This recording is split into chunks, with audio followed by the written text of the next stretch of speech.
बोलिए श्री प्राणनाथ प्यारे की जय। सभी सुंदर साथ हाथ जोड़ करके श्री राज जी का वंदना करें।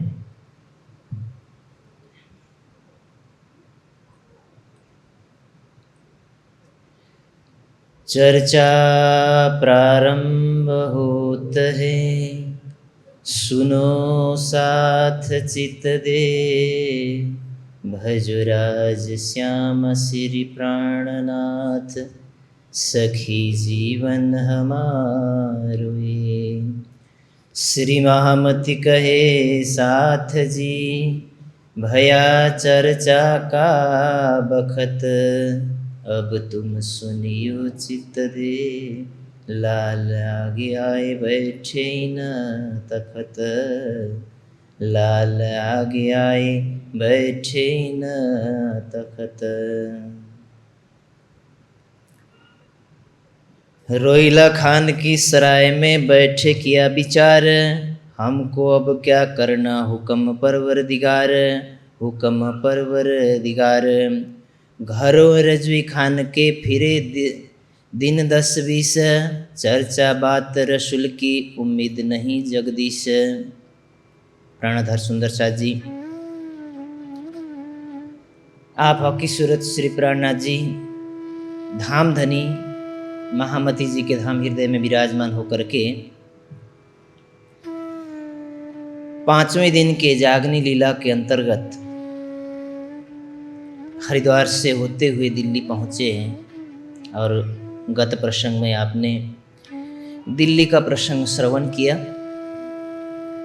इसी प्रसंग को आगे बढ़ाते हुए अब श्री जी आप सुंदर साथ के सहित रोइला खान के सराय में दिल्ली में बैठ कर के ये विचार कर रहे हैं कि जो ये अखंड की ज्ञान की दौलत इस संसार के अंदर आई है, जो ब्रह्म सृष्टियों को अपने निज घर और अपने निज स्वरूप की पहचान कराने के वास्ते आई है, इसको जन जन तक पहुंचाने का उद्देश्य है, ताकि इसी दुनिया के अंदर परम धाम की ब्रह्म सृष्टियां आपकी हमारी जैसी आत्माएं दुनिया के अंदर आई हुई और अज्ञानता की अंधकार में भटक रही है, उनको सही मार्ग दिखाने के लिए, इस भीड़ से उनको ढूंढने के लिए आप श्री जी विचार करते हैं, हमको अब क्या करना हुक्म परवरदिगार। जिन महामती जी के हृदय में स्वयं परब्रह्म स्वरूप श्री राज जी विराजमान हैं, लेकिन महामती जी का अपना भाव ये है कि हमें अब क्या करना है। तो ऐसा लगता है कि महामती जी के अंदर बैठ करके राज जी कह रहे हैं या कोई और कह रहा है। धामधनी हृदय में बैठ करके अपना कार्य कर रहे हैं। महामती जी अपने हिसाब से सोचती हैं कि अब मेरा अगला कदम क्या होना चाहिए, जो सुंदर साथ को मुझे निर्देशन करने का प्राप्त हुआ है, उसमें मुझे क्या करना चाहिए। राज जी अपना काम कर रहे हैं, महामती जी अपनी भूमिका खुद तैयार कर रही हैं, सोचती हैं कि अब मुझे इसके लिए क्या तैयारी करना है। तो ये पढ़ करके कहीं ऐसा भी लगता है कि राज जी स्वयं ऐसा क्यों कह रहे हैं कि मुझे क्या करना चाहिए। क्या भविष्य के बारे में राज जी कोई नहीं जानते? ऐसा नहीं, ये महामती जी के हृदय का भाव है कि अब राज जी की लीला के अंतर्गत जो मेरी भूमिका है वो कैसी रहनी चाहिए। घरों रिजवी खान के फिरत 10 दिन 10-20 दिनों तक रिजवी खान के घर चले जाते हैं। चर्चा बात रसूल की उम्मीद नहीं जगदीश। और रसूल साहब ने जो कहा कि कयामत की घड़ी उपस्थित होने वाली है, और कयामत की घड़ी किसको कहते हैं, कयामत किस प्रकार से उपस्थित होगी और उसका हमें क्या लाभ मिलने वाला है, इन विषयों पर जाकर के चर्चा करते हैं। परंतु उम्मीद नहीं जगदीश। उनके अंदर देखा कि रिजवी खान के अंदर कोई इस प्रकार की धर्म से संबंधित बातों पर कोई भी उनको खास दिलचस्पी दिखाई नहीं दी, कि उनको एक परवरदिगार परमात्मा, उससे मिलना, उससे जानने की कोई उम्मीद किसी के हृदय में हो, उनमें से ये नज़र नहीं आए। शेख निजाम के घरों फिरत रहे मास एक।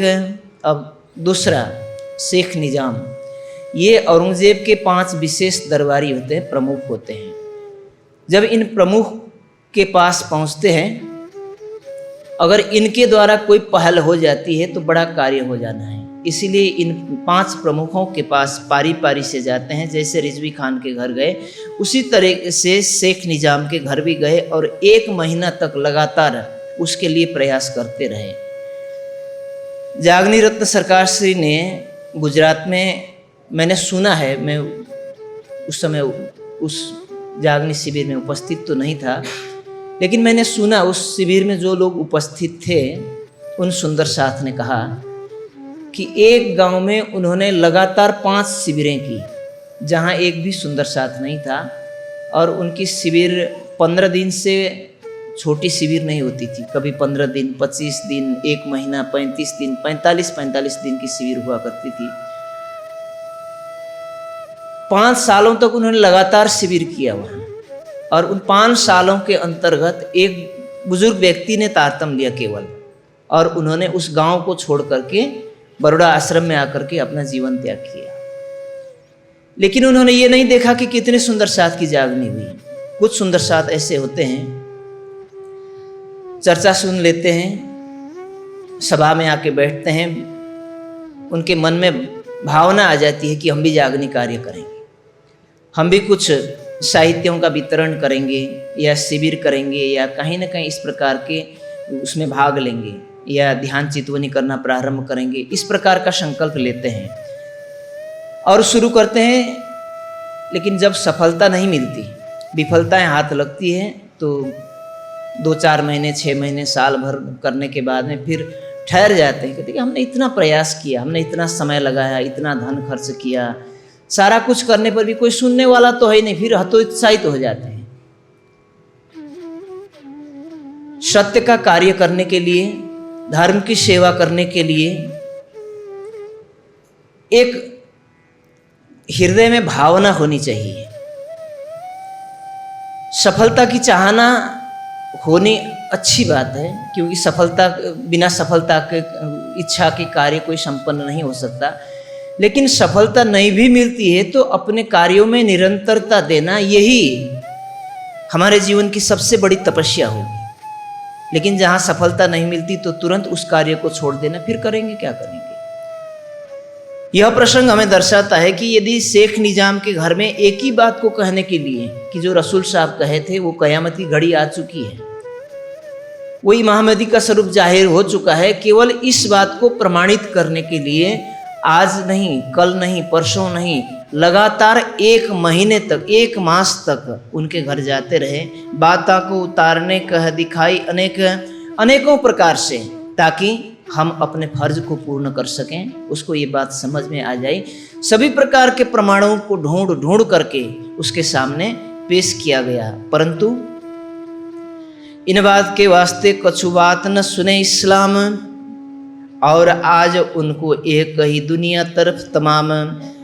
उसके बाद श्री जी के पास जाते हैं। सुंदर साथ कहते हैं कि धामधनी, हमने तमाम प्रयास कर लिया है, लेकिन दुनिया की तरफ, यानी इसका सारा ध्यान आकर्षण बाह्य रूप से, आंतरिक रूप से, वैचारिक रूप से और करनी, कहनी और रहनी, तीनों रूप से ये दुनिया की तरफ समर्पित व्यक्ति, इसके अंदर धर्म की कोई भावनाएं नहीं है। इसीलिए हम इनको कुछ भी, आपके स्वरूप की पहचान और ये आने वाली आगामी कयामत की घड़ी में हम उनको कुछ भी नहीं समझा पाए।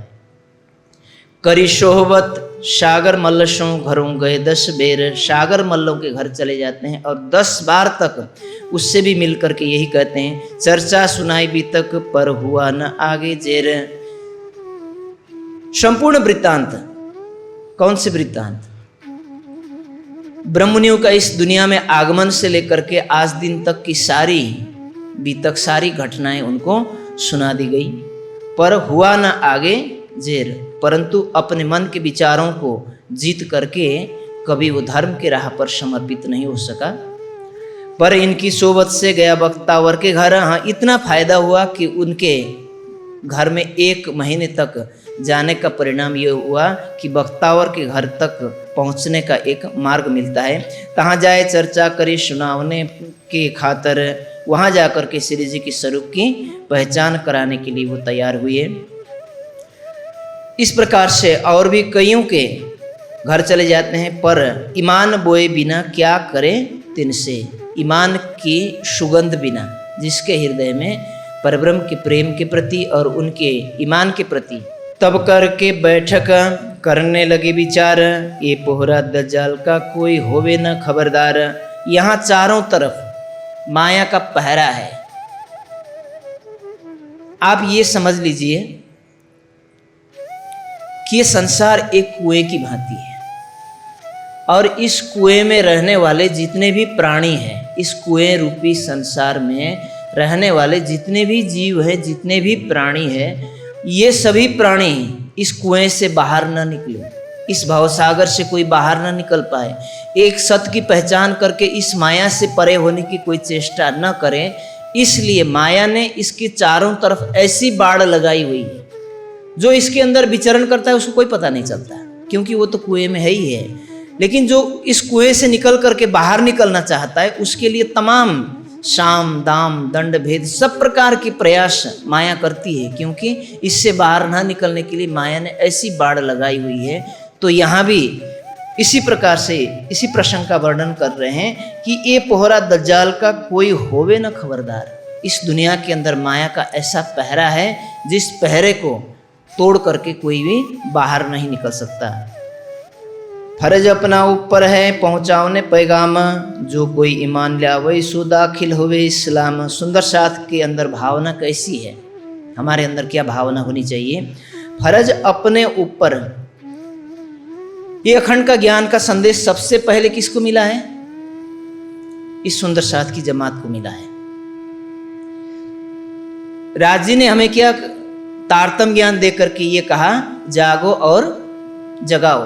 और जिस दिन हमने तारतम लिया उस दिन हमने क्या संकल्प किया है, ए सुख देऊं ब्रह्म सृष्टि को तो मैं अंगना नार। राज जी ने जो संकल्प कराया है वो संकल्प हमने स्वीकार किया और ये कहा जो ज्ञान का संदेश हमें मिला है हम औरों तक पहुंचाएंगे। ये फर्ज पूर्ण करने के लिए फर्ज अपना ऊपर है पहुंचाने पैगाम, जो कोई ईमान लावे सो दाखिल हो इस्लाम। और जो इस संदेश को सुन करके धाम धनी के प्रति ईमान लाता है वो निजानंद की राह पर, निजानंद की आनंद की प्राप्ति को इस संसार में बैठे बैठे वो कर पाएगा और उसका बहुत बड़ा कल्याण होगा। तिस वास्ते पैगाम को पहुँचाओ ना जरूर, नलुआ लिख पहुँचाइए तब ए सुने मजकूर। यदि किसी कारणवश ये सुनने में सावधानियां नहीं करते, बाजार की भांति शोर शराबा है, मन विचलित है, रजोगुण और तमगुण के कारण मन अशांत होने के कारण कोई सुनने को तैयार नहीं, या सुनी हुई बात को अमल में लाने के लिए वो एक माया के नशे में भी है, तो उसके लिए एक और तरीका है। संदेश तो आपको जरूर पहुंचाना ही है, इसीलिए कहते हैं नलुआ लिख पहुंचाइए तब ये सुने मजकूर। यदि आप लिखित रूप में पहुंचाएंगे तो एक बार नहीं दो बार पढ़ेगा, दो बार नहीं तीन बार चार बार पढ़ेगा, कोई कुछ न कुछ तो बात समझ में आएगी और हमारी बात उन तक पहुंच जाएगी। इसीलिए अब हम संदेशा लिख करके, नलुआ मतलब पत्र, लिख करके हम पत्रचार के द्वारा ये कार्य पूर्ण करते हैं। पास रोइला खान के रहे मास चार, चांदनी चौक में आए के करने लगे विचार।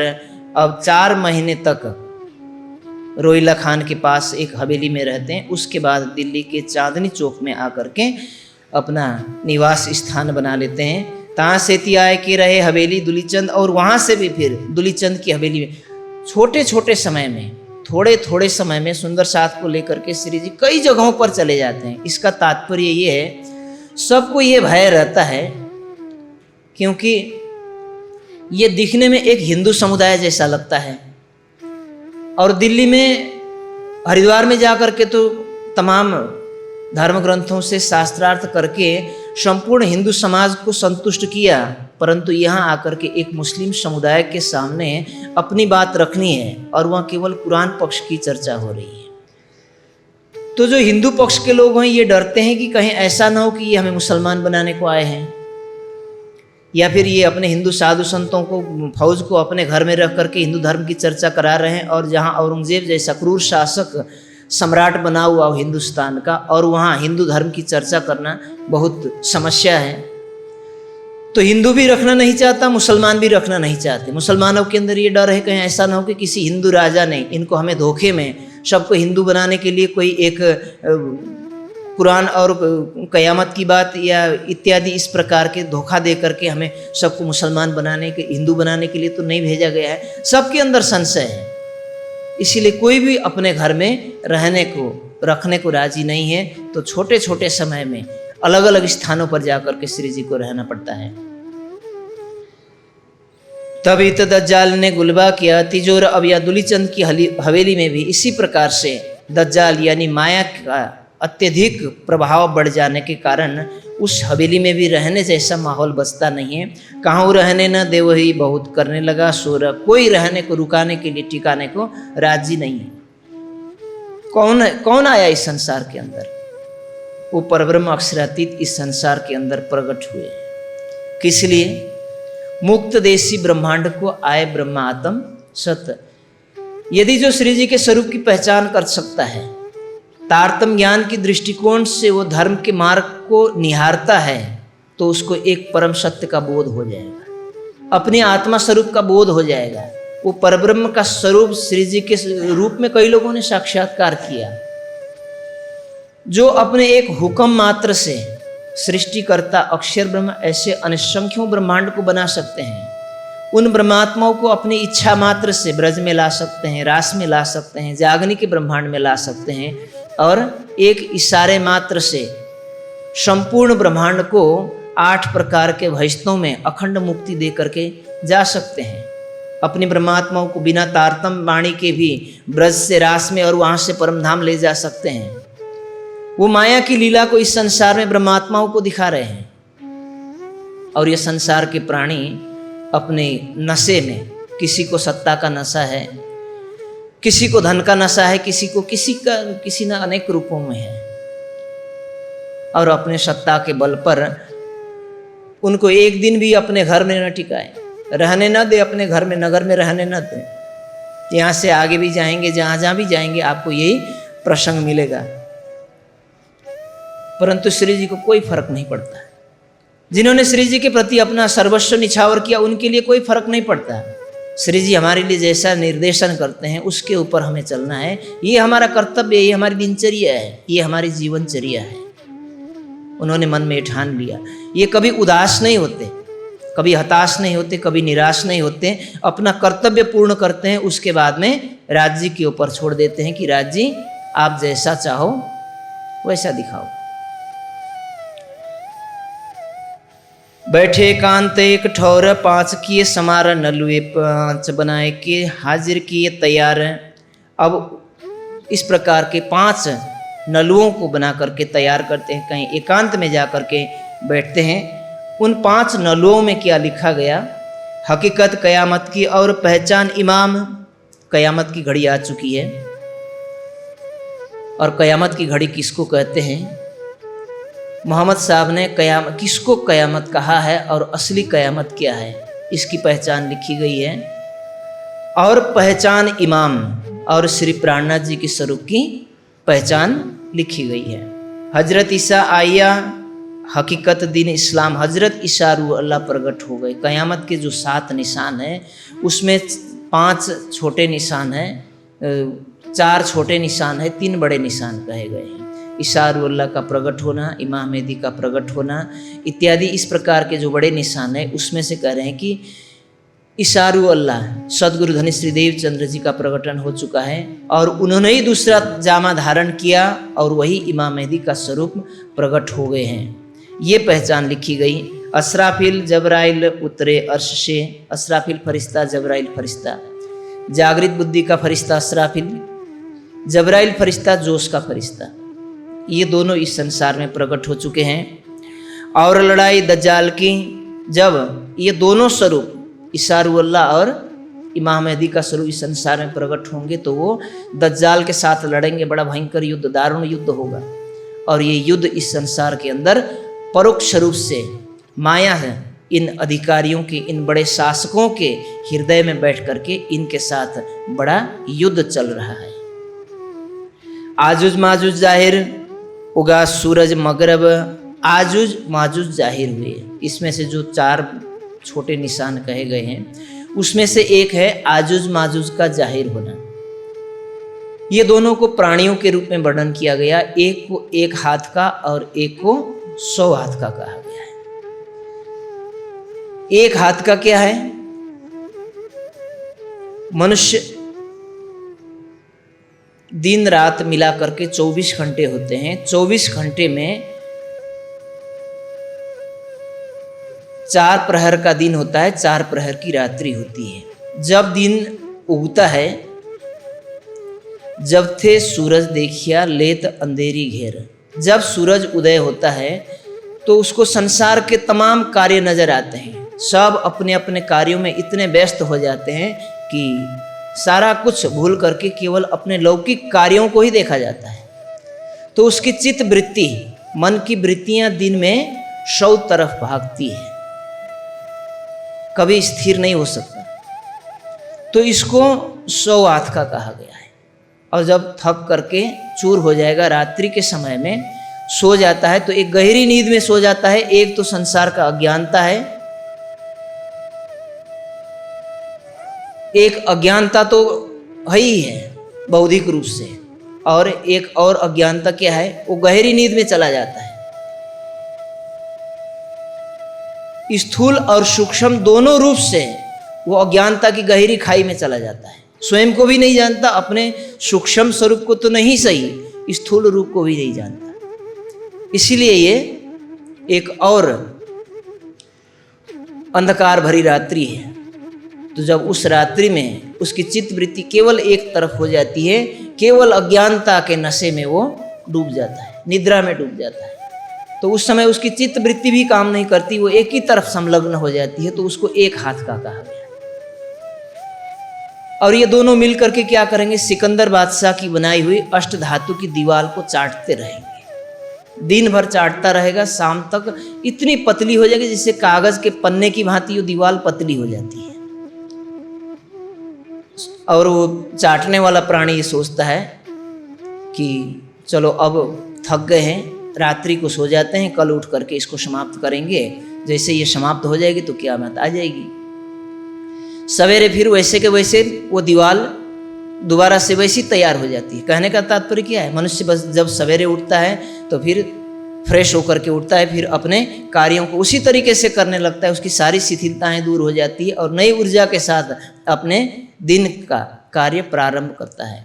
तो इसको आजूज और माजूज कहा गया है, जो 1 हाथ का दिन 100 हाथ का दिन और 1 हाथ की रात्रि यानी आजूज और माजूज के रूप में वर्णन किया गया है।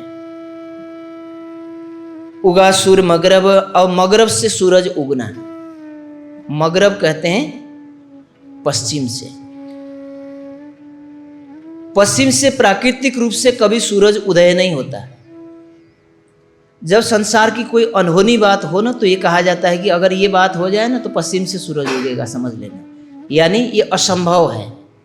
जिस प्रकार से प्राकृतिक रूप से पश्चिम से सूरज का उगना संभव नहीं है, उसी प्रकार से ये कार्य भी संभव नहीं है। उसको कहते हैं कि पश्चिम से सूरज उदय हो जाएगा। लेकिन यह पश्चिम से सूरज उगने की बात जो लिखी है कयामत की घड़ी में, वो क्या है? ये ज्ञान रूपी सूरज है। सबसे पहले दुनिया में खुदाई इल्म अरब देश के अंदर प्रकट हुआ। भौगोलिक रूप से देखा जाए तो भारत से अरब की भूमि पश्चिम में है। उस पश्चिम में ये ज्ञान रूपी सूरज वहां उदय हुआ, और जब कयामत की घड़ी में इसके विपरीत दिशा से परब्रह्म का स्वरूप श्री प्राणनाथ जी के रूप में या सदगुरु धनिष्ठदेव चंद्र जी के रूप में हिंदुस्तान में हिंदू समुदाय के अंदर प्रकट होने वाले हैं, इसीलिए जो ज्ञान का सूरज पहले उगा उसको पूर्व दिशा माना गया, यानी अरब को पूर्व दिशा माना गया। और वही ज्ञान का सूरज अब हिंदुस्तान में उसके विपरीत दिशा में यानी हिंदुओं के अंदर जब प्रकट हुआ तो इसको पश्चिम दिशा माना गया। भौगोलिक रूप से तो ये पूर्व ही रहेगा, लेकिन अलंकारिक रूप से ये पश्चिम दिशा रहेगा। इसीलिए यहाँ श्री प्राणनाथ जी के द्वारा जो अलौकिक ज्ञान का प्रकटीकरण हुआ, इसको पश्चिम से सूरज का उगना कहा जाता है। तो इसमें यह भी लिखा गया कि आजूज माजूज किस प्रकार से जाहिर हुआ और पश्चिम से सूरज का उगना, मगरब से सूरज का उगना, दावातुल हुई जाहिर, दावातुल अर्ज नाम का एक जानवर होगा, ये संसार में प्रकट होगा। ये सब लिखे सबब, इन सब विषयों पर स्पष्ट रूप से लिखा गया। रहा सरातल मुस्तकीम रसूले करी शरत, आप श्री जी जब प्रकट हुए तो उन्होंने परम धाम का एकदम सरल मार्ग बताया। परम धाम को कैसे बता दिया? हद पार बेहद है, बेहद पार अक्षर, अक्षर पार वतन है, जागिए न घर। परम धाम को बड़ा सरल तरीके से एक चौपाई में बता दिया और इसको प्राप्त करने के लिए बहुत सरल मार्ग बताया। निश दिन ग्रहिए प्रेम सो, श्री युगल स्वरूप के चरण, निर्मल होना याशो और धाम वर्णन, इन विद नरक से छूटिए और उपाय कोई नहीं। इतना सरल मार्ग बताया। और यही बात पहले से कही गई थी कि जब कयामत का समय आएगा उस समय परमधाम का मार्ग इतना सरल और सुगम होगा। सो सवे आए मिले फरदा रोज कयामत, इस कयामत की घड़ी में सारी बात यहाँ करके इस प्रकार से सिद्ध हुई जो हम आपको पत्रचार के द्वारा सावचेत करा रहे हैं। इन बात की हकीकत ये हुए एक दिन इस्लाम, इन सेती काफर फिरे रखे रब्बानी कलाम। और जो इन सत्य तथ्यों से जो अपना मुंह मोड़ लेगा, जो इन विषयों को पीठ देगा, तो समझ लेना कि वो खुदा के राह पर न चलने वाला होगा, सचमुच में वही काफिर कहलाएगा। और जिसने इस खुदाई इल्म को, संदेश को वापस लौटाया, इसको स्वीकार नहीं किया।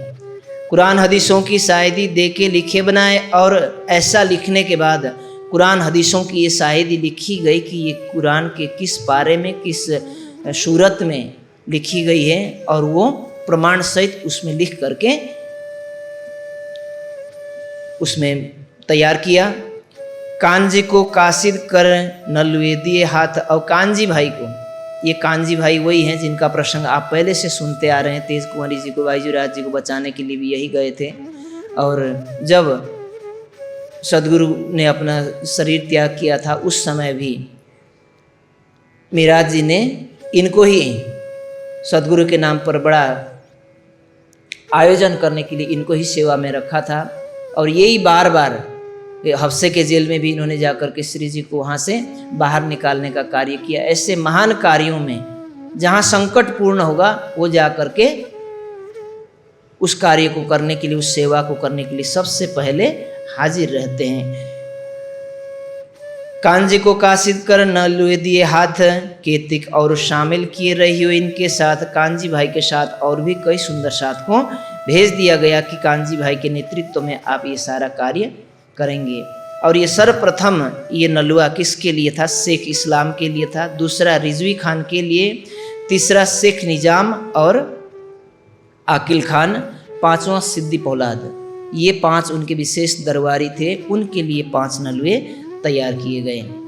काजी ने नलवा लिया, पूछी फकीर की बात, कहाँ फकीर रहते हैं, कौन तुम्हारी जात। जो सबसे बड़ा काजी था उनको जब नलुआ दिया गया तो पूछते हैं कि नलुआ तुम्हें किसने दिया? ये नलुआ भेजने वाला व्यक्ति कौन है? तो कहते हैं कि एक फकीर है। वो कहाँ रहते हैं, वो किस जाति के हैं, यानी कि वो हिंदू है या मुस्लिम है, इस प्रकार से पूछता है। हम कासिद पिटार्थू करे खिजमत अपने अर्थ। कांजी भाई और उनके साथ जो गए सुंदर साथ थे वो कहते हैं कि वो किस जाति के हैं, किस बिरादरी के हैं, वो किस मुल्क के हैं, ये हम नहीं जानते। उन्होंने मुझे कुछ, मैं एक गरीब व्यक्ति हूँ, अपने बाल बच्चों को, परिवार को पालने का कार्य करता हूँ, मैं उनका ये पत्र ला करके तुम्हारे पास देता हूँ और तुम जो उसका जवाब दोगे वो ले जा करके मैं फ़कीर को दूंगा, तो फ़कीर मुझे अपने मेहनत का मेहनताना देंगे और मैं अपना घर का कार्य चलाता हूँ। बाकी आप इसके बारे में अधिक जानकारी लेना चाहते हो तो उनसे मिल लो और आप उनसे सारी जानकारी ले सकते हैं। पहाड़ से भेजा फकीर ने तुम्हें पहुँचाओ पैगाम। एक पहाड़ के किनारे पर वो फकीर रहते हैं और आपको उन्होंने अपना संदेशा इस पत्र के द्वारा भेजा जो मैंने आपके सामने लाए। किस किस के लिए लाए हो? कहते हैं कई 4 और नलुए हैं, 3 के लिए नाम, 4 और अन्य नलुए जिन जिन के नाम आए थे उनका भी नाम पढ़ करके उन्होंने सुनाया। तो जो काजी था वो क्या कहता है, तुम जाकर के पहले उन चारों को अपना संदेशा दो और उनसे जवाब प्राप्त करना, फिर बाद में आना, मैं तुम्हें उसके बाद मैं अपना जवाब जो भी देना होगा तुम्हें कहूँगा। इस प्रकार से पारी पारी से उन पांचों को ये पत्र दिया गया। पांचों पूछते हैं कि आप कहाँ से लाए, क्यों लाए, किस किस के लिए लाए हो, ये अच्छी तरीके से सभी पूछते हैं। और भी कहाँ के कागज लिखे हमें पर केवल हमारे ऊपर ही है या किसी और के लिए भी है, किस किस के नाम पर ये पत्र भेजे गए हैं। नाम कह दिखाए तिनके कह दिया काजी इस्लाम, अब मैं जाता हूँ औरों पहुँचाऊँ ने पैगाम। आपके नाम जो पत्र आया मैंने दिया, बाकी और जिन जिन के नाम हैं उनके नाम सुन लीजिए। एक शेख निजाम के नाम पर है, मैं उनका पत्र पहुंचाने के लिए पहुंचाऊं सिताबी तिनको मिल विदा करें सिताब। आप उनको ये पत्र पहुंचाइए, हम सब मिलकर के आपस में जो भी निर्णय होगा उसके बाद तुम्हें इसका जवाब देंगे। गया रिजवी खान के नलुआ दिया हाथ, उन्होंने खबर पूछी तिन की केते नलुए तेरे साथ। उसने भी यही पूछा कि आप कितनों को दे करके आए और कितने और तुम्हारे हाथ में हैं। कानजी भाई कहते हैं कि 4 को पैगाम हम पहुंचा के आए हैं और सिद्दी पौलाद का बाकी है, उसके घर हम जाते हैं। चौथे नंबर के तुम ही हो, तुम्हारे ऊपर हम लेकर के आए हैं। यहाँ से ती चल के आए सिद्दी पौलाद के घर, नलवा दिया हाथ में सारी कई खबर। सिद्दी पौलाद के घर गए, उनको भी दिया गया। और जो शेख निजाम को दिया गया उसने कहा कि वो अकील खान को दिया गया। तो सोचता है कि मैं बहुत पढ़ा लिखा व्यक्ति हूँ, मैं इनके पत्रों को क्यों लूँ, क्योंकि इसमें मेरा पत्र में इसमें नाम ही नहीं है। क्योंकि पत्र 5 तैयार किए गए थे और उसमें 5 व्यक्ति के ऊपर एक ही पत्र था, एक ही संदेशा था। तो उन 5 को देना है तो सबके पीछे नाम लिखने की क्या जरूरत है, चाहे जो भी दो, बात तो एक ही लिखी हुई है। लेकिन उसको लगा कि इसमें मेरा पत्र में नाम ही नहीं है, तो मैं नाम क्यों ये पत्र क्यों स्वीकार करूं। वो पढ़े लिखे होने के कारण वो बड़ा अभिमानी निकला, उसने पत्र को लौटा दिया। 5 पैगाम पहुंचाए के आए मिले मोमिन, सारों की खबर के बीतक कहे वचन। ये हकीकत लेके दौड़े पास श्रीराज। इन 5 संदेशों को पहुंचाने के बाद अब कानजी भाई श्री जी के पास पहुंचते हैं। कई सारी बीतक जो गुजरी है आज, जो उनके साथ बीती सब आपा बीती श्री जी को सुनाते हैं कि ये एक दूसरे के ऊपर इन्होंने डाला है। किसी ने भी ये प्रश्न का उत्तर मुझे अभी तक नहीं दिया। दूसरे दिन फिर सब के पास पारी पारी से उन 5 के घर जाते हैं कानजी भाई। और इस प्रकार से केवल एक दिन नहीं, यूं करते सबन के फिरे 15 दिन। 15 दिनों तक सबके घर घर जाते हैं। बोए ईमान है नहीं बिना खास मोमिन, परम धाम का अंकुर न होने के कारण। तारतम बाणी में एक जगह आता है, बिना अंकुरे क्या करें लिखा नहीं ताले माए। जिसके नसीब में नहीं लिखा है, लाख प्रयत्न करने पर भी उसके कभी संशय दूर नहीं होते, उसके प्रश्न कभी दूर नहीं होते, समाप्त नहीं होते। प्रश्न के उत्तर मिलने पर भी उसको शांति नहीं मिलती, तसल्ली नहीं होती। हम सब मिलके एक ठौर करें जवाब, इत कई खलक मिलेगी न होवे काम सिताब। केवल हम अकेले ही इस महान मुद्दे पर हम कोई निर्णय नहीं दे सकेंगे, हम सब मिलेंगे और इसके साथ साथ बड़े मौलवियों को बुलाया जाएगा। सब मिलकर के आपको जवाब देंगे, क्योंकि ये अकेले का निर्णय करने का बस की बात नहीं है। ये तो बड़े काजियों का काम है या सम्राट स्वयं इस विषय पर जो बोलेंगे, क्योंकि ये बड़ा गंभीर विषय है, कयामत का विषय है। इस पर हम कुछ भी नहीं बोल सकते। हम कछु न कहते लिख देओ दो कल में, तो हम जाए फकीर पे रुजू होवे 3 से। ठीक है, आप जो कुछ भी कहना चाहेंगे आप 2 शब्द लिख करके मुझे पत्र का जवाब के रूप में हमें दीजिए। आपका जैसा पत्र का जवाब होगा मैं ले जा करके अपना कुछ, मैं अपनी मेहनत के 2 पैसे वसूल कर सकूं। इस प्रकार से कानजी भाई कहते हैं, इन भात आजीज होए के आए पास श्रीराज, जवाब कोई न दे वही बहुत फिरा इन काज। बहुत मेहनत किया इस कार्य के लिए, लेकिन किसी ने भी जवाब नहीं दिया। श्री जी के पास आकर के कान्जी भाई ने जब इस प्रकार से संदेशा दिया तो श्री जी एक और निर्णय लेते हैं कि अब मुझे इन सुंदर साथ के साथ मिलकर के इस कार्य को और आगे बढ़ाने के लिए क्या करना चाहिए। रामचंद्र वकील के फिरे कोई एक दिन, चर्चा सुनाई बहुत तक ना देखा अंकुर मोमिन।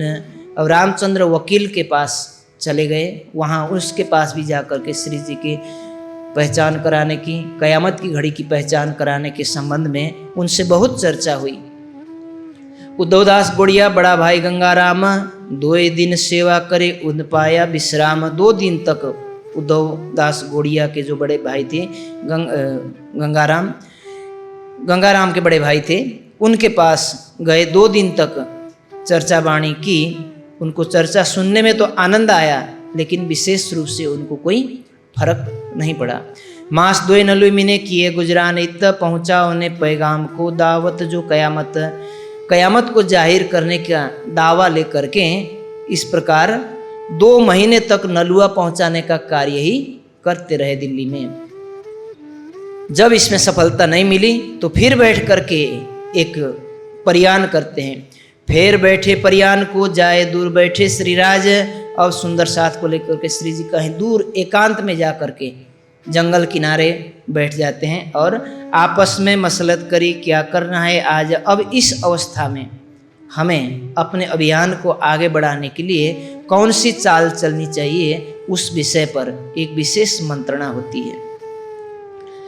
साथ केताइक दिल्ली का और केताइक महाजर, उसमें बहुत सारे सुंदर साथ, क्योंकि दिल्ली में बहुत सारे लोगों ने श्री जी के पास रह करके इस परम धाम का बहुत सारा ज्ञान बटोर लिया, सुंदर साथ बने और अध्यात्म का बहुत सारा लाभ लिया और श्री जी के साथ इस अभियान में जुड़ करके अपना सहयोग दे करके बहुत लाभ लिया। कुछ ऐसे सुंदर साथ थे तो बहुत लोग ऐसे थे जो महाजर थे। महाजर किसको कहा गया? सूरत के प्रसंग में आपने श्रवण किया होगा, जिन्होंने अपना घर द्वार संपूर्ण परित्याग करके श्री जी के लिए हमेशा फुल टाइम श्री जी के प्रति समर्पित होकर के जागने की सेवा की, उन सुंदर साथ को महाजर लिखा है। एक बात दिल में ले तुम्हारी बीत का, उन सब के सामने बैठ करके श्री जी कहते हैं कि एक बात दिल में ले, यदि तुम अपने आप को परमधाम की आत्मा मानते हो, धाम धनी तुम्हारे वास्ते इस संसार में इस अखंड ज्ञान को लेकर के आए ऐसा मानते हो, तो तुम ये समझ लेना श्री देवचंद्र जी तुम पर भेज दिया है हक। धाम धनी ने सदगुरु धनी श्री देवचंद्र जी को, श्यामा जी को इस संसार में क्यों भेजा? प्रगटवाणी कितने लोगों ने पढ़ी है घर में? बहुत लोगों ने पढ़ी होगी, बहुत लोगों ने नहीं पढ़ी होगी तो प्रकाश हिंदुस्तानी का जो अंतिम प्रकरण है उसको पढ़ लेना। उसमें क्या लिखा? सदगुरु श्री देवचंद्र जी के हृदय में बैठे धाम धनी क्या कहते हैं? हम आए हैं इतने काम, ब्रह्म सृष्टि लेने घर धाम। मैं केवल इस संसार में आने का मेरा प्रयोजन ये है कि मेरी परमधाम की ब्रह्मात्मा इस संसार में आई थी, अन्यथा अनादिकाल से सृष्टि का बनना और प्रलय होना ये क्रम तो चल ही रहा है और चलता रहेगा। लेकिन ये 3 लीला हुई जो अब ऐसे हुई न होसी कब। इन तीनों में ब्रह्मलीला भई, ब्रजरास और जागनी कही। इन तीनों ब्रह्मांड में, ब्रजरास और जागनी के ब्रह्मांड में ही अक्षरातीत का आवेश इन ब्रह्मात्माओं के साथ इस संसार में आया। अन्यथा किसी भी सृष्टि में, किसी भी समय में न अक्षरातीत कोई संसार में आना पड़ा और न कभी आएंगे। लेकिन इस समय ये स्वरूप इस संसार में यदि आया हुआ है तो किस लिए आया है? केवल तुम्हारे वास्ते। हम आए इतने काम, ब्रह्म सृष्टि लेने घर धाम। ये कहते हैं श्री देवचंद्र जी तुम पर भेज दिए हैं हक। धाम धनी ने तुम्हें स्वयं श्यामा जी को तुम्हारे वास्ते भेजे हैं और श्यामा जी के हृदय में स्वयं आकर के विराजमान हुए, यानी तुम्हारे लिए स्वयं राज्य आए हैं। तो जब तुम जिस कार्य को कर रहे हो वो श्री राज्य का कार्य है, तो तो फिर तुम्हें इसमें चिंता लेने की कोई भी आवश्यकता नहीं है।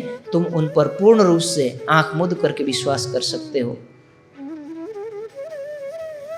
और मोहम्मद साहिब आए लेकर हक कलाम, और मोहम्मद साहिब बसरी सूरत के रूप में इस संसार में आए और अखंड का ज्ञान लेकर के आए। वो किसी के लिए नहीं है। तुम ये सोचो कि ये कुरान पक्ष का ज्ञान उनके लिए आया है, तो उनके लिए आया होता तो अब तक समझे होते। 1100 वर्ष हो गए, उनके लिए भी कह दिया, ये भागवत कागज तुम्हारा तुम्ही से खुले कलाम। जिस प्रकार से हिंदू धर्म ग्रंथ तुमसे ही खुलेंगे, उसी प्रकार से दुनिया के और भी धर्म ग्रंथ हैं, जैसे कते पक्ष, वेद पक्ष, कते पक्ष, ये सारे इसके जो बातिन रहस्य हैं वो केवल तुमसे ही खुलेंगे और न कोई खोल सके 14 तबक तमाम। तो फिर तुम चिंता क्यों करते हो? ज्ञान की दृष्टि तुम्हारे लिए, धामधनी की मेहर की छत्र छाया तुम्हारे लिए, इसीलिए तुम्हें कोई भी घबराने की आवश्यकता नहीं है। सो लाए तुम्हारे वास्ते और कोई न लेवे नाम, तुम्हारे लिए ही लाए गए, इसकी सच्चाई का नाम तुम्हारे अतिरिक्त और कोई नहीं ले सकता। ये कलाम तुम बिना और न काहू खुलत, और किसी से इसका रहस्य भी नहीं खुलने वाला। ए मेहर कादर की हुई तुमको इत, ये समर्थवान परवरदिगार श्री राज जी की मेहर तुम्हारे वास्ते हुई है। पैगाम को पहुँचाने ये क्या करे तुम, यदि तुम ऐसा अखंड ज्ञान का संदेश लेकर के तुम उनके घर चले जाते हो, तो तुम्हारा ये बिगाड़ क्या लेंगे, कर क्या लेंगे? क्योंकि संपूर्ण खेल को नियंत्रण करने वाला तो परब्रह्म अक्षरातीत है। तुम्हारा बलिदान दिया देखा जा रहा है यहाँ कि कौन कितना बलिदान कर सकता है। तुम राज्य के प्रति कितना समर्पित हो सकते हो। केवल इस चीज को देखने के लिए तुम्हारे लिए एक सुंदर अवसर बनाया जा रहा है। पैगाम को पहुंचाने ये क्या करे तुम, जो कभी भेष बदले तो डर नहीं हम। यदि ऐसा लगे कि इन लोगों को कि ये तो हिंदू लोग हैं, हिंदू लोगों की बात हम क्यों सुने, हम इस भेष में यदि नहीं सुनना चाहते हैं, यदि कोई हमारा मुस्लिम भाई ही हमें आकर के कहे कयामत की बात और खुदा की बात, तो हम मानेंगे। इन हिंदू समुदाय से, कौम से यदि हम नहीं मानते, इस प्रकार की समस्या भी आती है, तो यदि हमें 2 दिन के लिए भेष बदलना भी पड़ता है तो उसके लिए भी हमें तैयार रहना चाहिए, हमें कोई आपत्ति नहीं है। इस प्रकार से मंत्रणा हो रही है। श्री महामति कहे मोमिनो ए बीतक कहे हम तुम, आगे जो मजकूर हुआ सो ए बतावे हम। अब लालदास जी महाराज के हृदय में विराजमान ये कहते हैं कि ये हमारे और तुम्हारे बीच में बीती हुई आपा बीती उस प्रसंग का मैंने वर्णन किया। उससे अगला प्रसंग जो जैसा भी होगा मैं आपके सामने प्रस्तुत करता हूँ। यूं करते संध्या समय उठ आए अपने घर, फिर तहाँ रात को मिलके बैठे मेजद पक्थी पर। दिन भर बैठ करके इन विषयों पर, तमाम विषयों पर मंत्रणा होती रही श्री जी के साथ में। श्री जी ने सबका हौसला वर्धन किया। श्री जी ने राज जी हमारे ऊपर किस प्रकार से मेहर कर रहे हैं, किस प्रकार से अंग संग है। एक पल भी आप राज जी से दूर नहीं हो। आप राज जी को भले नहीं देख रहे हैं, लेकिन राज जी आपको एक एक ब्रह्मात्माओं की एक एक पल की गतिविधि को, किस ब्रह्मात्माओं के साथ क्या होने वाला है और क्या हो रहा है, वो सब कुछ देख रहे हैं। ऐसा नहीं राज जी का कोई विशेष और कार्य है या अन्य कार्यों में बहुत व्यस्त होने के कारण हमारी आपकी गतिविधि को नहीं देख पा रहे हैं। भला ब्रह्मात्माओं से अधिक राज जी किससे प्रेम करते हैं? इन ब्रह्मात्माओं के ऊपर जो उनकी दृष्टि रहती है, उनके अतिरिक्त और कहाँ पर उनकी दृष्टि हो सकती है। ये सुंदर साथ को आश्वासन दिया कि ये मत सोचना कि राज जी तुमसे दूर हैं। बाह्य रूप से भी तुम्हें ज्ञान का सारा अधिकार तुम्हें दिया है, और श्री राज जी ने जबराइल असराफिल को तुम्हारे वास्ते भेजा है। श्यामा जी स्वयं आई हैं। श्यामा जी के हृदय में बैठे श्री राज जी तुम्हारे लिए ज्ञान का अलौकिक खजाना लेकर के आए हैं। तुम्हें कहीं भी किसी भी रास्ते में तुम रुकने वाले नहीं हो और तुम्हारा सिर नीचा होने वाला नहीं है। इस काम के लिए तुम्हें जो कुछ भी करना पड़ जाए तैयार हो जाओ, और राज जी पूर्ण रूप से तुम्हारे ऊपर अपनी मेहर भरे बरदहस्त को और अपनी नजरे कमल को हमेशा तुम्हारे ऊपर जमाए हुए हैं। इस प्रकार से सुंदर साथ को आश्वस्त किया, विश्वास दिलाया। अब दिन में इतना सब कुछ होने के बाद संध्या के समय सब अपने घर में जाते हैं और घर में जा कर के तैयार होते हैं। सांझ को जामा मस्जिद की पंक्तियों में जाकर के सनंद की वाणी का गायन करते हैं। तहाँ जाए के सनंद गावते कलाम, जूस भरे न देखवे दुश्मन खलक जो आम जनता है वो इनकी वाणी पर भरोसा नहीं करते, विश्वास नहीं करते, शक संशय लाते हैं। मित्रता की भावना नहीं, अपनत्व की भावना नहीं, ये हमारे पारिवारिक बात करते हैं, ये हमारी बात करते हैं या हमारे उपकार के लिए बात करते हैं, इस प्रकार की भावना नहीं है। दुश्मनी भावना का तात्पर्य क्या होता है? जो इनके अनुकूल माहौल और विचारों को पैदा नहीं करते। ऐसा नहीं कि ये ब्रह्म आत्मा किसी से सज्जनता का व्यवहार नहीं कर रहे हैं, दुश्मनी पूर्ण व्यवहार करते हैं, ऐसा नहीं है। नित ही उत जाए के गावत है वाणी, अब नित्य प्रति इनका काम ही वही है। संध्या होते ही जा करके जामा मस्जिद के पंक्ति पर बैठते हैं और सनंद की वाणी, जो सनंद की वाणी में कलश के 12 प्रकरण शुरुआत में रखे गए हैं और बाकी जो 30 प्रकरण है ये कुरान के टीका के रूप में 30 प्रकरण अवतरण हुए हैं। ये इसके प्रकरणों को गायन किया जाता है। जो उस धनी सिरों पर नजर नहीं, संसारा निशंक चर्चा करते, परवाह नहीं लगा रहे। अब किसी को भी ये परवाह नहीं कि भाई हमें कोई कुछ कहेगा, किसी के अंदर डर भी नहीं है, किसी के अंदर संशय भी नहीं है और किसी के अंदर इस प्रकार की भावना भी नहीं कि भाई तो हम तो हिंदू कौम में थे और जा करके आज उनको ये सनंद की वाणी सुना रहे हैं, यानी उनको संदेशा दे रहे हैं। नहीं, धामधनी ने हमें एक अलौकिक ज्ञान दिया है। ये केवल हमारे लिए ही नहीं, समस्त मानव जाति के लिए, संसार के लिए कल्याणकारी है। तो ऐसा उत्तम कार्य करने के लिए लज्जा किस बात की, शर्म किस बात की, भय किस बात की। और दिन में श्री जी ने जो सुंदर साथ को एक विश्वास दिलाया, उनके अंदर जो एक जोश भरा है वो उनकी नज़रों के सामने, उनके कानों में वो शब्द अभी भी गूंज रहे हैं। इसीलिए उन्होंने इसी काम के लिए तो मैंने ये जीवन समर्पित किया है। किसी के हृदय में कोई संदेह नहीं है। नंदलाल घड़ियालची लाया कबीला समेत ईमान। इन दिनों के बीच में नंदलाल एक घड़ियालची, घड़ियालची का तात्पर्य होता है जो घंटी बजाने का कार्य करते हैं।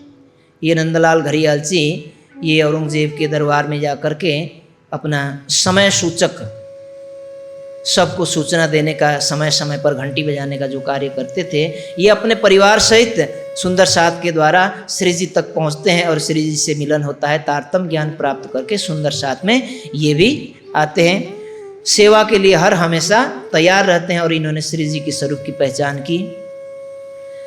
राजा राम और उनके बेटे शिवराम ने भी श्री जी के दर्शन प्राप्त किए और चर्चा सुन करके उनको भी बहुत अधिक आनंद प्राप्त हुआ। मेल भाइयों मसलत करी रुक्का लिख सुनावे कान, घड़ियालची ले जाएंगे चौड़े दरवाजे गुसल खान। और जो गुसल खाने के दरवाजे पर जब वो नमाज पढ़ने के लिए जाएंगे, जहाँ हाथ पांव इत्यादि करेंगे, आचमन इत्यादि करेंगे, उस दरवाजे पर ऊपर बड़े अक्षरों में ये नलुए में जो लिखे गए शब्द थे उसका विशेषांक इस पर लिख करके नंदलाल घड़ियालची ले जा करके रात्रि के समय में उस गुसल खान के दरवाजे में ये चिपकाया जाएगा। दर्शन को आवे नित्य करे चर्चा में आराम। 3 रुक्के में लिखा जो कोई मुसलमान तिन को खबर करते हो तुम ले आइयो ईमान। उस रुक्के में क्या लिखा था, विशेषांक ऊपर लिखने के बाद नीचे नोट में क्या लिख दिया गया है। इस पत्र में जो कुछ भी लिखा गया है, इसको यदि कोई अपने आप को स्वयं को पक्का मुसलमान समझता है तो ध्यान दे करके सुने, इसका पठन करें। रूअल्ला मिसल गाजियो आए अरशे उत्तर। सर्वप्रथम क्या लिखा गया है, कयामत की घड़ी आ गई। कयामत की घड़ी में आने वाले ईसा रूअल्लाह इस संसार में प्रकट हो चुके हैं, अर्श अजीम से इस संसार के अंदर आ चुके हैं।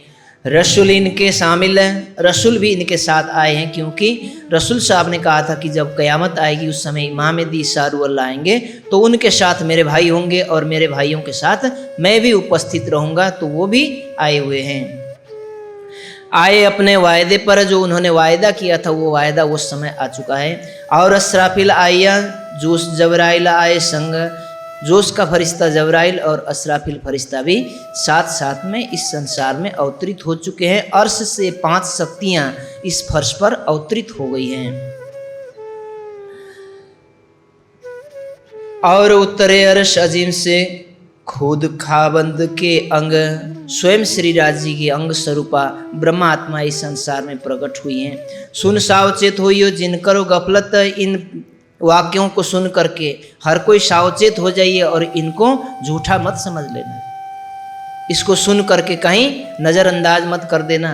जो कौल तुम सो किया था सो आया फरदा रोज कयामत, जो तुम्हारे रसूल ने तुम्हें वायदा किया था वो कयामत की घड़ी आ चुकी है। बिन सुने इन रुके को जो बैठे इन दरबार, जिसने पढ़ करके इसको नज़रअंदाज करते हुए इस दरबार में प्रवेश करता है तो तुम्हारा नमाज पढ़ने व्यर्थ होगा।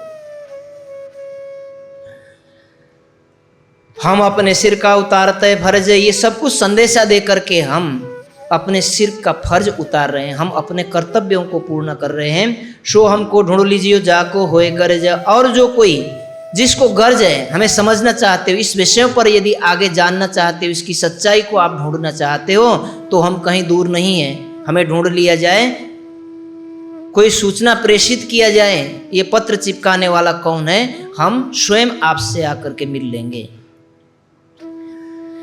ए रुक्का लिख के दिया हाथ नंदलाल घड़ियालची को ये पत्र लिख करके ले जा करके गुसल खाने के दरवाजे में चिपकाने के लिए दे दिया गया। गोंद लगाए रात को चौड़िया होए के दिल खुशाल, बड़े प्रसन्न होकर के, डरते नहीं, प्रसन्न होकर के ले जा करके ये गोंद लगा करके चिपका दिया। तब घड़ियालची ने सिर चढ़ाया हुक्म, रात को रुक्का चौड़िया कछु न खाया गम, जो हो गई फजर हुआ रुका जाहिर, रुका पढ़ के बैठई जो आवते थे बाहर, जो बाहर से जितने भी लोग आते थे सवेरे सब इस रुक्के को पढ़ करके अंदर प्रवेश करता था। एक से दूसरा, दूसरा से तीसरा, चौथा करते करते सैकड़ों लोगों तक ये बात पहुंची। आखिर में जा करके बादशाह तक आखिर ये बात पहुंची गई। सो भया दरबार में भई खबर, सुल्तान मंगाए लिए रुक्के को तब भई पहचान। बादशाह औरंगजेब ने उस रुक्के को अपने पास मंगा लिया। कहते हैं कि उस रुक्का को सुरक्षित लेकर के आओ, फाड़ना नहीं चाहिए, केवल संदेशा नहीं, मुझे रुक्का चाहिए। और उस रुक्के को सुरक्षित रूप में पहुंचाया गया। और उस रुक्के के साथ साथ जैसे ही ये संदेशा उनके पास पहुंचा तो शेख सलेमान को उन्होंने बुला लिया। अब शेख सलेमान को क्यों बुलाए? क्योंकि इस रुक्के को लेना, संदेशों को लेना और देने का कार्य, इस कार्य के लिए उसको क्या रखा था? सेवा में रखा था। भाई जो कोई फरियादी बादशाह तक अपनी बात को पहुंचाना चाहता है, संदेशा पहुंचाना चाहता है, फरियाद पहुंचाना चाहता है, दुख सुख के संदेश देना चाहता है, तो वो शेख सलेमान उसको ले जा करके उसके माध्यम से बादशाह को दिया जाता था। जब बादशाह को ये चिपका हुआ रुक्का मिला तो उसको बुला करके पूछते हैं कि शेख सलेमान, हो न हो पक्का जिसने इस रुक्के को चिपकाया है वो तुम्हारे घरों में कई दिन तक भटका है, जब तुमने इसको गहराई से नहीं सुना, नहीं उनको उचित न्याय नहीं दिया, तुमने उनके संदेशों को सुन करके मुझ तक नहीं पहुंचाया, इसलिए वो परेशान हुए और बार बार तुम्हें फरियाद करने पर तुमने उनकी फरियाद को नहीं सुना, इसलिए यहाँ पर आज ये चिपकाया गया ताकि किसी माध्यम से मुझ तक ये संदेशा पहुंचाया गया। तो ऐसा क्यों हुआ? जब इस प्रकार से पूछा गया तब रुक्का फाड़ के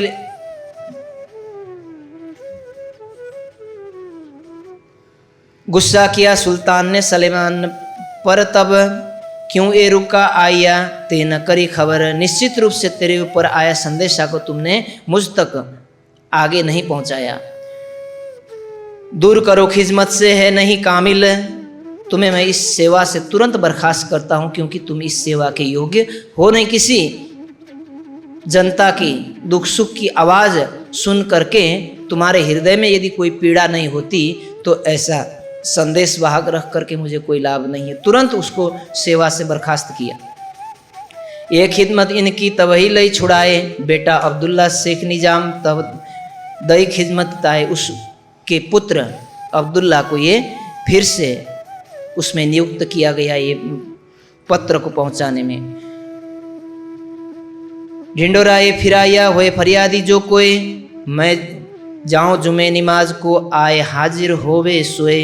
अब बादशाह ने ये ढिंडोरा पिटवा दिया कि मैं नमाज पढ़ने के लिए जब जाऊंगा तो उस समय जो ये फरियाद करने वाले, पत्र को चिपकाने वाले जो भी होंगे, जहाँ भी होंगे वो आकर के मुझसे मिल सकता है और अपना रुक्का या अपना संदेशा तुरंत मुझे दे सकता है। ऐसा उन्होंने ढिंडोरा पिटवा दिया। जब निकला जुमे नमाज को, खड़ा अब्दुल्ला आए। अब अब्दुल्ला वो पत्र लेने वाला, क्योंकि उसको रखा गया था पिता की जगह पर। अब ये सुंदर साथ फिर से वही रुक्का लेकर के जाते हैं और जाकर के जैसे ही दिया तो अब्दुल्ला ने आकर के देखा ये तो वही मोमिन है जिन्होंने गुसलखाने पर रुक्का चिपकाया था और ये बादशाह तक पहुंची, जिसके कारण बादशाह ने मेरे पिता को अपनी सेवा से बर्खास्त करके मुझे रखा है, तो मेरे पिता का बदला तो इनसे फिर भी लेना है। अब उन्होंने भी उस पत्र को ले तो लिया, लेकिन क्या किया, उसको फाड़ करके दूसरी जेब में डाल लिया ताकि पहचान में आ जाए। कहीं ऐसा ना हो कि गलती से फरियादियों के फरियाद के साथ साथ में इनकी भी फरियाद वहां तक पहुंच जाए और अर्थ का बड़ा अनर्थ हो जाए। उसने भी यही काम किया। आप खड़ा देखत भय फरियादे अनेक, तामे लाल निर्मल दास गए अपना रुक्का एक रुक्का अपना संदेशा लेकर के लालदास जी और निर्मल दास जी चले गए, लेकिन अब्दुल्ला ने उसको लेकर के फाड़ दिया और जेब में डाल लिया। बहुत पुकारे मोमिन क्यों ये न सुने कान, ये हमारे वास्ते खड़ा है सुल्तान। तो ये कार्य को देखते हुए कि हमारे पत्र को फिर से फाड़ दिया गया, तो वहां से उन्होंने बड़ी आवाज लगाई, अरे भाई जिसके लिए, जिसका संदेशा लेने के लिए ये बादशाह ने ऐलान किया, फरियाद किया, वो यहाँ खड़े हैं, वो तो हम ही हैं, तो हमारे रुके को क्यों नहीं लिया जा रहा है। लेकिन उस भीड़ के अंदर उनकी आवाज वहीं कहीं सीमित हो गई, बादशाह के कानों तक नहीं पहुंच पाई।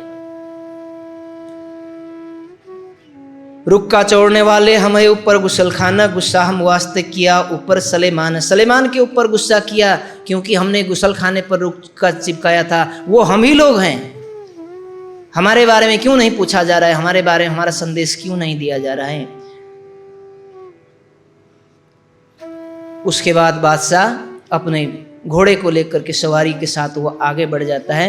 सुंदर साथ कुछ लालदास जी, निर्मल दास जी 2-4 कदम आगे बढ़ भी जाते हैं, लेकिन भीड़ उनको वहीं पर नियंत्रण में ले लेती है और बादशाह तक पहुंचने नहीं देती। अब श्री जी के पास से खबर लेकर के फिर ये सुंदर साथ आते हैं। एक खबर श्रीराज को लिख के भेजी उत्तर, श्री जी को ये पत्र लिख करके संदेशा भेजा गया कि श्री जी आपके हुक्म से हमने ऐसा करने का प्रयास किया और परिणाम इस प्रकार से हमारे सामने आया।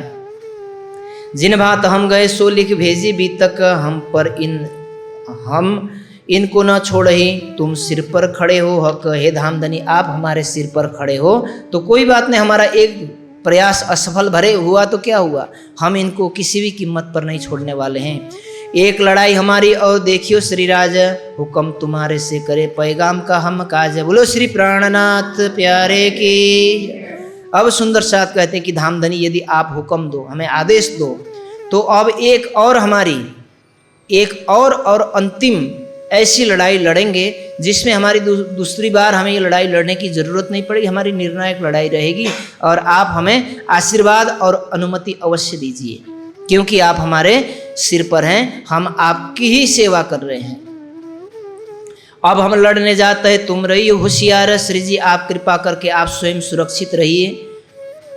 भला परब्रह्म के स्वरूप को कौन क्या कर सकता है, लेकिन सुंदर साथ की भावना है, हमने मानव शरीर धारण किया है, श्री जी ने मानव शरीर धारण किया है, तो जो हमारे ऊपर फर्ज है, कर्तव्य है, हमारे हृदय का जो प्यार है, हमारा सम्मान है, वो बरकरार रहना चाहिए। हम अपने शब्दों में श्री जी को किस प्रकार से कहें, हम कैसे विश्वास दिलाएं। वो लिखते हैं कि श्री जी आप कृपा करके कहीं ऐसी सुरक्षित जगह पर बैठ जाइए, हालांकि आप हमारे सिर पर खड़े हैं, आप हमारी रक्षा करते हैं, हमें आपकी रक्षा करने की जरूरत नहीं है, लेकिन आप हमारी मन की भावनाओं को तो नहीं रोक सकते। ये क्या करे हमको, हम रहे तुम्हारे कदम, तो इनको हम मारत है कोई हटे न पीछे दम। जब तक हम इनको नहीं हराएंगे, मारने का तात्पर्य जान से नहीं मारेंगे, मारने का तात्पर्य बहुत तरीके से होते हैं, किसी को शर्मसार करके, किसी को कार्यों से जीत करके, किसी को प्रेम से जीत करके, अपनी सेवा से रिझा करके, अनेक तरीके से मारा जाता है। शत्रुओं को मारने के लिए शाम दाम दंड भेद कई प्रकार के तरीके हैं। विद्वान अपनी विद्वता से मारता है, प्रेमी अपने प्रेम से उसको जीतता है, योद्धा उसको अपनी शक्ति से जीतता है, राजनीति करने वाला अपने राजनीतिक तरीके से अपनी बोली वाणी वचन के द्वारा या अपनी कूटनीति के द्वारा उसको पराजित करता है। तो ये ब्रह्ममुनि क्या कहते हैं, हम अपनी कुर्बानी के द्वारा, हम अपनी विद्वता के द्वारा इनको एक दिन हरा करके रहेंगे।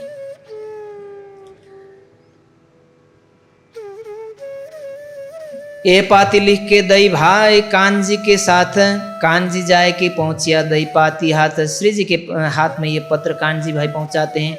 श्रीराज पाती लिख के भेजा तुरंत जवाब, तुम आकले न होइयो मैं आवत हूँ सिताब। श्री जी कहते हैं कि कोई बात नहीं, तुम्हारी त्याग कुर्बानी के ऊपर मुझे कोई संदेह नहीं है, लेकिन थोड़ा सा रुक जाओ, मुझे आने दो, मैं आकर के तुम्हारा मार्गदर्शन करूँगा।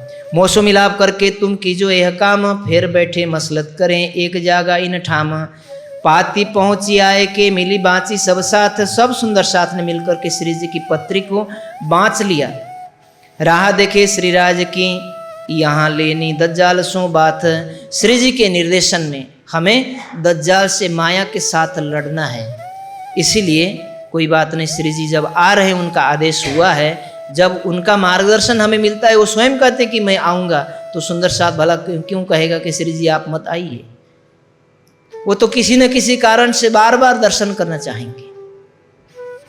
श्री जी की इंतजार हो रही है। यूं करते दिन दूसरे आए पहुंचे श्रीराज, चांदनी चौक की हवेली छत्री के घर इन काज। चांदनी चौक की हवेली में अब एक छत्री के घर पहुंचे, श्री जी पहुंचे हैं। वहां आकर के सभी सुंदर साथ के साथ मिले। रहत लालबाई इनमें, लालबाई लालदास जी की धर्मपत्नी यहाँ रहती है।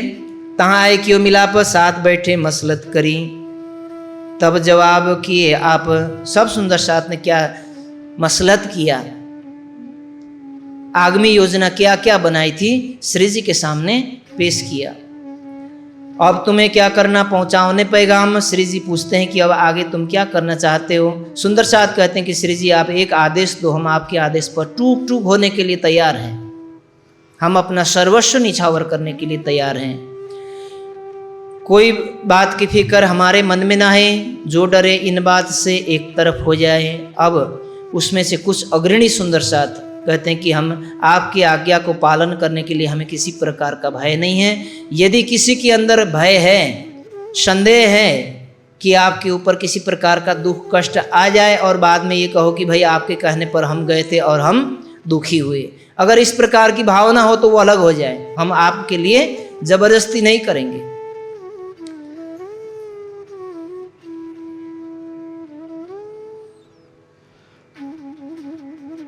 हमको तो अपने वजूद को कुर्बान ऊपर इस्लाम, हमको और न सूझही बिना करे एक काम। हमने अपना सर्वस्व आपके चरणों में निछावर किया, अब हम इस कार्य को किए बिना और दूसरा कार्य हमें कुछ भी सूझ नहीं रहा है, हमें कोई दूसरा मार्ग दिखता नहीं है।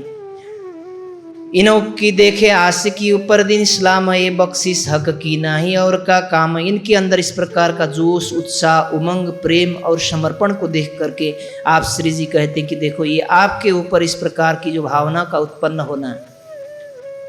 जिन गुण अंग इंद्रियों के ऊपर माया के जन्म जन्मांतरों के कार्य काम करते हैं, उस गुण अंग इंद्रियों के ऊपर धनी के शब्दों का, उनकी वाणी पर इतना अटूट निष्ठा और श्री जी के प्रति इतना प्रेम उत्पन्न होना, ये संसार की कोई भी शक्ति ऐसा काम नहीं कर सकती। ये धाम धनी की अपार कृपा है कि तुम्हारे हृदय में ये वचन लिखे गए हैं। बातें करे जो उसमें एक पे एक सरस, हुए मगन दिन में करते हैं हंस हंस। रसोई कर श्रीराज को अरुगायाइत, श्याम बाई राम राय कदमों लगीन बखतब। श्री जी को एक जगह बैठाया, अब सब सुंदर साथ में मिल करके अपने हाथ से भोजन कराया। मन में अटूट विश्वास तो है, दृढ़ता तो है, लेकिन सोच रहे हैं कि हम कहाँ जा रहे हैं, मौत के मुख में जा रहे हैं। अगर हमारी मौत भी आ जाती है तो कोई बात नहीं, कल श्री जी से मिलना होगा या नहीं होगा, बड़े प्रेम से कम एक बार भोजन तो रुगाया जाए, जिनके लिए हम अपना सर्वस्व निछावर किया। श्री जी को एक जगह बैठा करके सब ने अपने हाथों से, अपने हाथ से बनाया हुआ भोजन अपने हाथों से अरुगाए। श्याम बाई राम राय कदमों लगे इनका। जो श्याम बाई और राम राय लालदास जी की बेटी और दामाद है, ये दोनों श्री जी के चरणों में सेवा में हम हर हमेशा समर्पित थे। ये श्री जी के चरणों में आकर के प्रणाम करते हैं। कोई ले आओ तो मिठाई को, कोई और साजन, सब खुशहाल होए कि अरुगाए श्री राज। सब लोग प्रसन्न होकर के कोई मिठाइयाँ ला रहे हैं, कोई कुछ ला रहे हैं, कोई फल इत्यादि सामग्रियाँ ला करके किसको अरुगा रहे हैं? अरुगाए श्री राज, साक्षात श्री राज जी के स्वरूप को। बीतक में श्री जी के स्वरूप को श्री जी, श्री राज, धनी करके असंख्यों बार लिखा हुआ है, लेकिन हमारे सुंदर साथ को जो सुनाया जाता है उसको इन शब्दों से ऊपर ज्यादा ये सुनाया जाता है कि नहीं, श्री जी क्या है? ये कोई भक्त है, श्री जी का स्वरूप या सदगुरु का शिष्य के रूप में या संसार के महापुरुषों के रूप में या किसी साधु संतों के रूप में परिचित कराया जाता है। इसलिए सुंदर साथ भी अभ्यस्त हो गया कि हाँ, हो ना हो श्री जी का स्वरूप कोई संतों का जैसा स्वरूप होगा, कोई बड़े मठाधीशों का जैसा, गादीपतियों का जैसा स्वरूप होगा। लालदास जी ने जिस रूप में श्री जी की स्वरूप की पहचान की सुंदर साथ को कराया, आप स्वयं पढ़िए बीतक को। बीतक क्या है? श्री जी की जीवनी है। सुंदर साथ ब्रह्ममुनियों ने श्री जी को जिस रूप में पहचाना, परखा है, उसकी आवृत्ति करना, उस नक्शे कदम का अनुसरण करना ही तो बीतक है। और उसी चीज को पढ़ करके हम कुछ और चीज समझें या और चीज हमें समझ में आए तो उसमें कहीं ना कहीं त्रुटियां हो रही है हमारी। इसीलिए आजकल की जनता तो पढ़ी लिखी है, समझ सकते हैं बैठ करके, ये इसमें तो सामान्य सी हिंदी भाषा है। और उसके ऊपर भी अब तो कई महापुरुषों की, कई पुरियों की अलग अलग कई सारी ऐसी टीकाएं प्राप्त होती हैं जिसको पढ़ करके हम समझ सकते हैं। यदि ठीक जैसी चौपाई में लिखा हुआ है उसके अतिरिक्त टीका में यदि कोई अपने अपने विचार भी है तो भी समझ सकते हैं। इतना तो समझ सुंदर साथ में है। हम संसार के सारे कार्यों को कर सकते हैं तो हम अपनी आत्मा के कल्याण के लिए आध्यात्मिक जो निर्विकल्प मार्ग है उसके लिए हम थोड़ा सा समय खर्च करके इन शब्दों को पढ़ करके हम अपने हृदय में ईमान को क्यों नहीं बटोर सकते? अवश्य बटोर सकते हैं, बशर्ते हमें थोड़ा सा समय देने की जरूरत है, पढ़ने की जरूरत है और निर्विवाद हृदय से श्रवण करने की जरूरत है।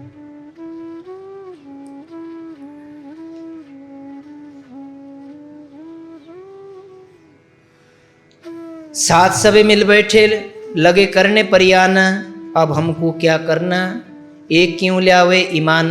अब किस प्रकार से ईमान लाएं उसके लिए हमें क्या करना होगा? बिना आप दिए, बिना आपा दिए और न लिया जाए, यही दिल में विचारिया और नहीं उपाय। अपने आप को दिए बिना हम इस कार्य को अंजाम तक नहीं पहुंचा सकते। राज जी चाहे तो सर्वशक्तिमान है, 1 मिनट के अंदर, 1 पल के अंदर अस्राफिल फरिश्ता जैसे ही अपना सूर फूंकेगा, विष्णु, महाविष्णु और नारायण तक जागृत बुद्धि का संचार हो जाएगा। जब नारायण और महाविष्णु ब्रह्मा जी तक जब इसका संचार हो जाएगा तो सभी मानव के अंदर जो स्थापित ब्रह्मा जी की बुद्धि है उसमें स्वयं जागृत बुद्धि प्रविष्ट हो जाएगी।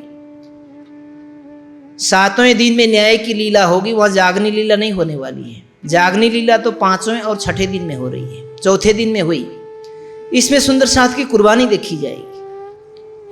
7वें दिन में न्याय की लीला में सुंदर साथ को कुछ करने की जरूरत नहीं, वहां अक्षरातीत की लीला चलेगी। जब अक्षरातीत की लीला चलेगी तो क्या करेंगे? सीधा नेटवर्क वहीं मिलाएंगे और वहां से चारों तरफ जब नेटवर्क पकड़ेगा तो सबके पास जागृत बुद्धि होगी। उस समय सबको अंदर क्या समझ में आएगा?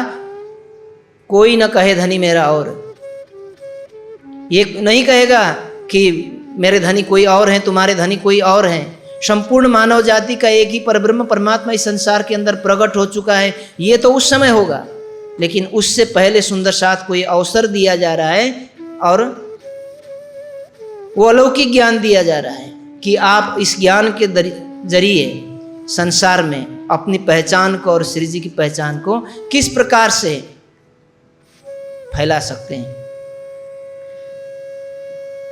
कायरों के दिल में बड़ा जो बैठा डर, और कुछ ऐसे भी आशिक थे सामने से सबके सामने हाँ जी हम भी करेंगे, लेकिन अंदर डर था कि कहीं ऐसा ना हो कि इनके साथ चले जाएं तो जान से हाथ धोनी पड़ जाए, इसीलिए हम तो थोड़ा पीछे से ही विचारों से ही सहयोग करेंगे। हाँ, जब सेवा करने की, सेवा देने की पारी आती, जयकारे लगाने में और हाथ उठाने में सबसे दो हाथ, एक नहीं दो हाथ उठा लेंगे, लेकिन जब सेवा की पारी आती है, कोई नहीं जी, नहीं हम कल आएंगे जी, हाँ हम भी कर रहे हैं जी, नहीं अगले महीने में हो जाएगा। तो ऐसे आज ही नहीं, उस समय में भी कुछ ऐसे सुंदर साथ थे। एक आशिकी नभात का आगे धरे कदम, और कुछ ऐसे हैं सोचते हैं कि ये काम कब शुरू हो जाएगा और हम इसमें कूद पड़ेंगे, सबसे आगे हमारा नंबर होना चाहिए, सबसे पहले इस कार्य को हम करें, ये सेवा मुझे प्राप्त होनी चाहिए। कईयों के हृदय में ऐसा उमंग भी है। पीछे खड़े रहने वाले सौंपी अपनी आत्म, अपना सर्वस्व तो सौंप दिया है, लेकिन कोई आगेवान होकर के नेतृत्व करके करने वाला हो तो पीछे से हम भी सहयोग करेंगे। एक लक्ष्मण इनमें और शेख बदल, इसमें लक्ष्मण सेठ लालदास जी है, एक शेख बदल जी दूसरे हैं, नाम सुनना। ये 12 मोमिन जब यहाँ तैयार हो रहे हैं अपना सब कुछ त्याग करके श्री जी का संदेश आगे ले जाने के लिए, और मुल्ला कायम चाकर पैसे का, आपने कल के प्रसंग में सुना होगा, कायम मुल्ला जो पत्र को फारसी भाषा में लिखने के लिए चाकरी दे करके रखा था, वो भी श्री जी के पास बैठ करके उन पत्रों को लिखते लिखते, उन प्रमाणों को देखते देखते उनके अंदर भी ईमान आया, और वो भी उन 12 सुंदर साथ में शामिल हुए जो ईमान में सबसे अग्रणी थे। ये नानिया फिरका के अनुयायी थे, जो श्री जी के चरणों में तारतम ज्ञान ग्रहण करके इन 12 जनों में शामिल हुए। और भीमबाई रहे सूरत के महाजर, सूरत से अपना घर बार परित्याग करके श्री जी के साथ चल करके दिल्ली तक पहुंचे थे। ये महाजरों में से थे। कोई कबीला संग रहे, कोई अपने कुटुंब कबीलों को, परिवार को भी साथ में लेकर के चलो, तुम भी लाभ ले लो, तुम भी धर्म की कुछ न कुछ तो कम से कम एक अंश ही सही कुछ तो सेवा कर लो, अपने जीवन को कल्याण करो। फिदा इस्लाम पर, श्री जी के मार्ग पर इस्लाम थे, फिदा थे। भाई सोमजी खंबात से आए मिले थे, सोमजी भाई खंबात के रहने वाले थे, ये भी आकर के दिल्ली में आकर के मिले और उन सुंदर साथ में शामिल हुए। नागजी भाई सूरत के थे, ये कबीलों को छोड़ करके आए थे। इनको धनी धाम बिना और न दिल में आस, धाम धनी के अतिरिक्त और दिल में कोई इच्छा ही नहीं थी। खिमाई भाई बुंदेलखंड से, ये श्री जी अभी बुंदेलखंड गए नहीं है, लेकिन ये खिमाई भाई मूल रूप से बुंदेलखंड के कुछ व्यवसाय की दृष्टि से ये दिल्ली में रहते आए, यहीं तारतम इन्होंने प्राप्त किया। आया ले ईमान खिजमत करी तन धन सो, क्योंकि ये कुछ व्यवसाय का कार्य करते थे तो तन से भी, मन से भी और धन से भी इन्होंने सेवा की। पूरी भई पहचान, दयाराम दिल्ली में ने था ईमान लिए जोश, अभी अभी दयाराम भाई ने ईमान लिया था, तारतम प्राप्त किए थे। उनके परिवार वालों में से कोई उनका साथ नहीं देता था, इनका बड़ा विरोध करते थे, लेकिन ये श्री जी के चरणों में ईमान लेकर के आए। चिंतामणि जी ठट्ठा नगर के रहने वाले, जो आप जानते हैं कबीर पंथ के बड़े गादीपति थे, 1000 शिष्य जिनके हुआ करते थे। खिजमत करी तन धन सो, पूरी भई पहचान, चंचल बड़े ईमान सुर है, खिजमत होशियार, चंचल दास जी बड़े ईमान के साथ में हर सेवा में हमेशा सावचेत रहते हैं। आस कबीला छोड़ के मिला परवरदिगार, इनको परिवार ने धर्म के रास्ते पर साथ नहीं दिया तो इन्होंने भी कहा कोई बात नहीं, हम भी अपने ही मार्ग पर चलते हैं, क्योंकि ऐसा अवसर मुझे नहीं मिलने वाला। रहे दुकान अपनी, ये जो गंगाराम भाई ये दुकानदारी का कार्य करते थे, ये दुकान में रहते थे। ईमान से खिजमत करे रहे, सेवा के काम, सेवा में रहते थे। जब भी श्री जी के पास आते थे अपने घर वालों से कुछ न कुछ, क्योंकि भाई जिनको माया का कार्य करना है उनको माया ही चाहिए। अब ये श्री जी से इनका बड़ा प्रेम था, तो आएंगे तो कुछ न कुछ, खाली हाथ क्यों आए, कुछ न कुछ छुपा करके ले आते थे उनसे, ताकि इनको बड़ा पीड़ा ना हो जाए, कष्ट ना हो जाए। दुकान तो मेरी है लेकिन परिवार तो ये है, परिवार के नाते इनका दावा रहता है, तो उनसे छुपा करके कुछ ले आते हैं। तो अष्टपहर की सेवा में आता है, ये प्रतिदिन श्री जी के पास में आते हैं तो कुछ चोरी करके लाते हैं। चोरी करने का मतलब ऐसा नहीं कि किसी से चुरा करके ले आते हैं, अपने ही दुकान से अपने परिवार वालों से नज़र बचा करके, ताकि इनको ऐसा ना लगे कि हमें बड़ा घाटा हो रहा है। नज़र बचा करके कुछ न कुछ लेकर के आते हैं। बनारसी उगाई करे ताज़ा ले आए ईमान बनारसी दास, जी ये उगाई करने का कार्य करते थे। उगाई कार्य तात्पर्य संभवतः मुझे जहाँ तक अनुमान है, कईयों के रुपए लेने के बाद लोग नहीं लौटाते। कई लोग ब्याज के नाम से लेते हैं, कई लोग डेढ़ा दुगनी इस प्रकार से लेते हैं, लेकिन वो कर्ज चुकाते नहीं हैं, बड़े परेशान कर देते हैं।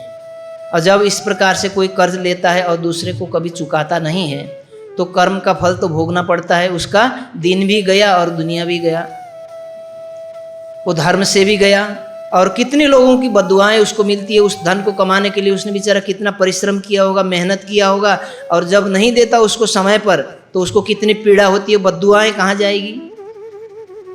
कौरवों ने पांडवों का जो लिया था, उनको कुछ वक्त मिला, तो कुछ समय तक तो उन्होंने बड़े मजे लिए, सुख काटे। जब श्री कृष्ण जी ने समझाया उनको कि भाई कम से कम ठीक है, तुमने सारा कुछ लिया, 5 गांव तो दे दो, नहीं दिया।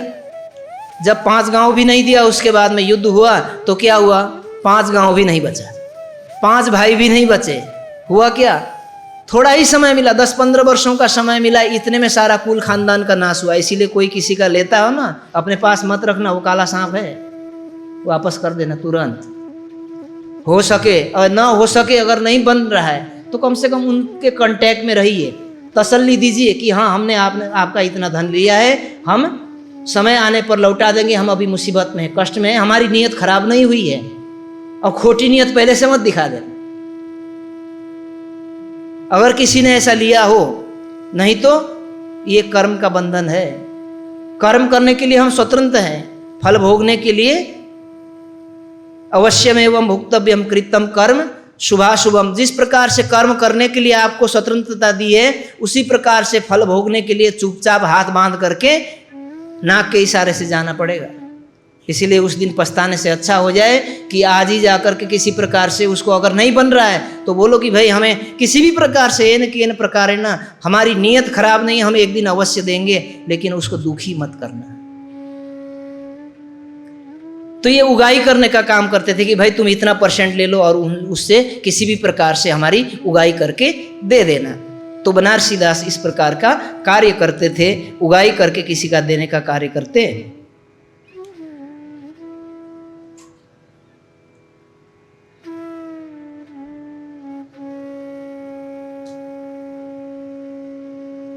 इस प्रकार से ये जो 12 सुंदर साथ थे, 12 मोमिन तैयार हो जाते हैं, और ये मिल करके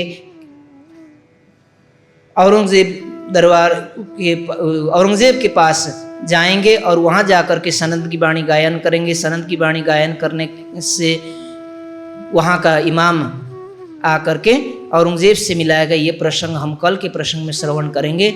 आज 5 बजे का समय होने वाला है, तो आज का प्रसंग हम यहाँ पर समापन करेंगे।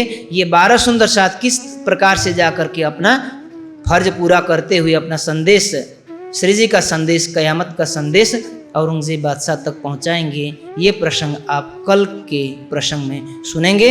आज यहीं पर हम समापन करते हैं, सब मिल करके चौपाई दोहराएंगे।